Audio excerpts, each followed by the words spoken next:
এখানে যে তেলিয়ামরা আরডি ব্লকের যে পঞ্চায়েত এক্সটেনশন অফিসার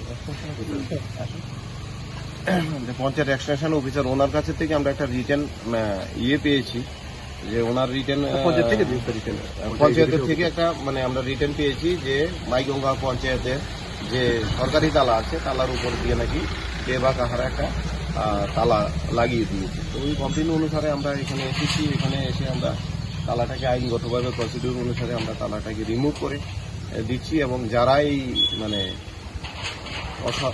অসামাজিক কাজের সাথে জড়িত থাকবে তাদের বিরুদ্ধে আমরা আইনগতভাবে ব্যবস্থা নেব। এটা অনেকটা রংফুল কনফাইনমেন্টের মতো হয় কোনো সরকারি প্রতিষ্ঠানে যদি কেউ এরকমভাবে তালা দেয়। পঞ্চায়েত এলাকার উন্নয়নের জন্য, এলাকার মানুষের উন্নয়ন, এটা একটা সরকারি প্রতিষ্ঠান। সরকারি প্রতিষ্ঠানকেই যদি মানুষ তার কাজ সঠিকভাবে পরিচালনা করতে না দেয় এলাকার মানুষ, তাহলে তো এলাকার মানুষেরই ক্ষতি হবে। আর কি সমস্যা আছে সেটা সঠিক প্ল্যাটফর্মে গিয়ে তার সমস্যা জানাতে পারে। পঞ্চায়েতের একটা উচ্চতর আধিকারিক আছে, পঞ্চায়েত এক্সটেনশন অফিসার আছে, বিডিও আছে, এখানে এসডিএম আছে। ওনাদের কাছে গিয়ে যদি কারোর কোনো গ্রিভেন্স থাকে বক্তব্য রাখে, কিন্তু সরকারি প্রতিষ্ঠানে এভাবে তালা দিয়ে এলাকার উন্নয়নমূলক কাজকে ব্যাঘাত ঘটাবে, এটা তো কোনো মতেই সমর্থন করা যায় না। আমরা আইনগতভাবে ব্যবস্থা নেব। স্যার কোন পঞ্চায়েত এটা? স্যার এটা মাইগঙ্গা পঞ্চায়েত।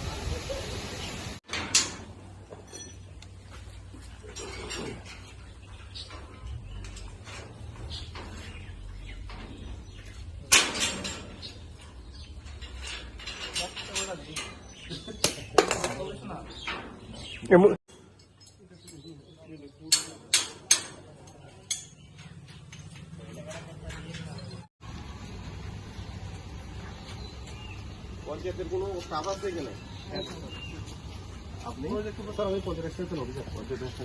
আজকে যখন আমরা অফিসিয়াল টাইমে আসলাম পঞ্চায়েতে, তো তখন দেখলাম পঞ্চায়েতে আমাদের তালা ছাড়াও আরো দুটো তালা লাগানো আছে, একটা ভিতর থেকে একটা বাইরে থেকে, যেটা টোটাল এখন আমাদের তালা মিলিয়ে টোটাল 3টে তালা আছে। কে বা কারা লাগিয়েছে সেটা আমরা জানি না। তো আমরা সেই মোতাবেক তেলিয়ামরা পুলিশ স্টেশনে আমরা একটা এফআইআর লিখে পিটিশন করলাম। তো সেটা এগেইনস্টে এখন ওরা যে এটা অ্যাকশন নেবে সেটাই হবে। কোন পঞ্চায়েত এটা? এটা মাইগঙ্গা পঞ্চায়েত, তেলিয়ামরা আরডি ব্লকে। কি মনে করছেন কে বা কাহারা এই বিষয়টা করতে পারে, এই কাজটা করতে পারে? সেটা তো এখন আমরা তো ওই দিন তো আমরা চলে গিয়েছিলাম। তো আজকে অফিসিয়াল আওয়ারে যখন আসলাম আমরা তখন দেখলাম যে ওর তালাটা ঝুলানো আছে। প্রাথমিকভাবে কারোর উপর সন্দেহ বা কিছু সেরকম তো এখনো তেমন কিছু বলতে পারছি না।